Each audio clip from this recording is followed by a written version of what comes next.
excess funds pala ang PhilHealth. Doon po tayo na bahala. Meron silang 89.9 billion na excess funds na winalis po ng National Treasury. Dahil excess daw po ito. Ngayon, ang problema, winalis na zero pa. Another problem po ito.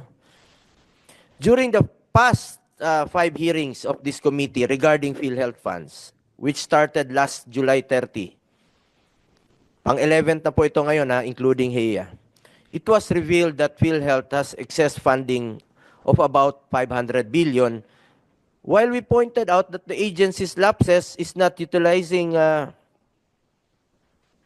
more efficiently such funds. I believe that it does not give justice to deprive PhilHealth of the government subsidy.